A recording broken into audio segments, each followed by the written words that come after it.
after I had gotten the retinopathy treatment and I found Bernstein's book, I ordered it. I read the whole thing in like 2 days and then immediately was like, I'm going to do it.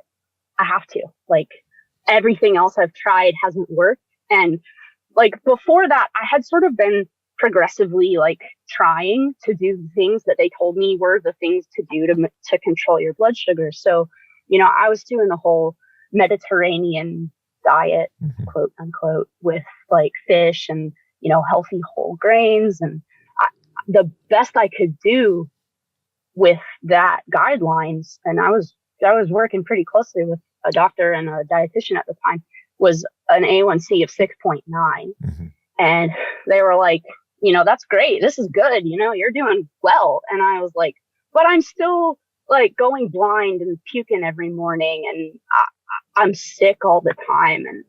And I'm not well. Yeah, let me just, because you just, gastroparesis, for the people who don't know, it basically means your stomach is paralyzed more or less, and it just doesn't move. Food just sits there, and like you said, you may throw it back up, and you can't digest very well, and that's a very important point, because the most endocrinologists, if they can get a type 1 under 7, they're like, oh, that's great, that's good, and that's if we look at the ADA guidelines, it's like 70% time in range between 70 and 180, which means 30% of the time you can be above 180 and they're still happy with that.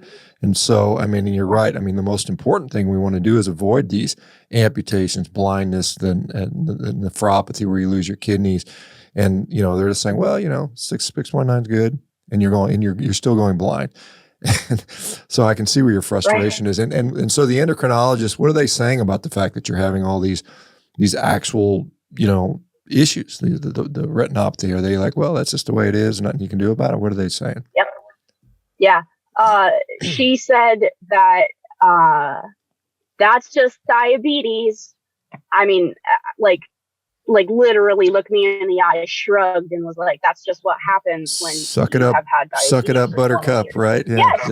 Yeah. Yes. And I was like, no, I refuse. I will not believe you. This is not how the rest of my life is going to go. And you're wrong. I don't care that you think you're right and that this is irreversible and progressive.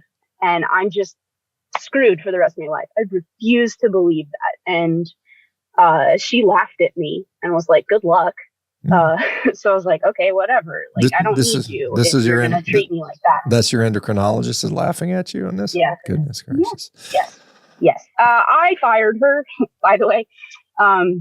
But so because I was like hell bent, like I will figure this out.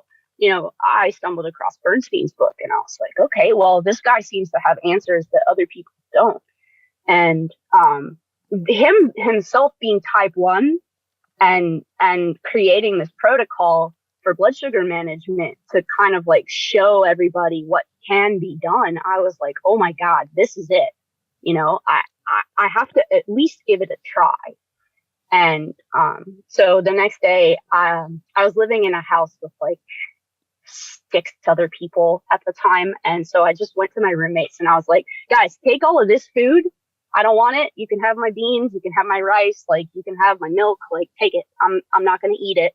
And then I just went like full bore on Bernstein's low carb. And that was, in retrospect, not a great choice for me because cold turkey, it didn't work well. I was really ill, and I had to backtrack and kind of slowly step myself down off of the carbs. And I had to focus on foods that I could digest because, the gastroparesis made it really difficult to handle the levels of protein that Bernstein suggests. So I had to, it took me about 6 months to just slowly step myself down off of carbs and allow my blood sugars to adjust. And I also had to go through this transitional period mentally where I had to pretend like I didn't know anything of diabetes for the past 23 years and then learn Bernstein's way of doing things because they're so different.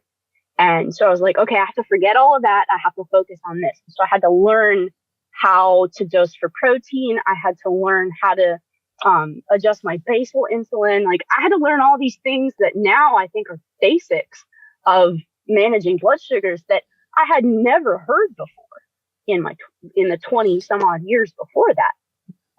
So it was a steep learning curve. Let me just interject here before we go on, because for some people may might not know what Bernstein is, or so Dr. Richard Bernstein is a type 1 diabetic. He's like in his 80s. I think he's like in his late 80s right now. He's been living with diabetes for like 87. He's been living with diabetes from like 70 years, and he's been treating it. And his goal is normal blood glucose, and he has successfully done that for thousands of people. And it's a low carb approach. And his book, I think, is called The Diabetes Solution. I have a copy of that. I've read that and read a lot of other stuff. This stuff is fascinating to me. And so that, for those who don't know, I just want to put that context there because people may know what's this Bernstein stuff. So anyway, so go ahead. So you try it cold turkey. Hey, wait a minute, I'm not quite ready for that. So what's going on now? So how do you go from there? So I took about 6 months just like making small incremental changes with the ultimate goal of, 30 grams of carbs or less in mind. And then Bernstein's book was like super impactful on me, but the other book that had just as much of an impact was Gut and Psychology Syndrome by Dr. Natasha Campbell McBride. Mm-hmm. And I found that book because I had severe gut problems, and my gut problems were affecting my ability to manage my blood sugars. So I was like, okay, I got to come at this with a two-pronged approach of blood sugar management and gut healing. So I kind of took the GAPS diet and Bernstein's suggestions and I put them together. And so that one made the most difference. I had to go to like pretty much liquid foods for a while, which Bernstein also suggests, but I felt his approach was less on the like soup stocks and meats and natural foods like that, and more on like shakes and smoothies kind of thing, which I wasn't into. He might argue with me on that, but anyway, just based on what he had in his book. So I did a lot of soups. I did a lot of like broth and vegetables that were cooked really well in the broth. Cause I had a really hard time digesting, everything, but fiber in particular, and raw vegetables were like a no. I could not handle raw vegetables.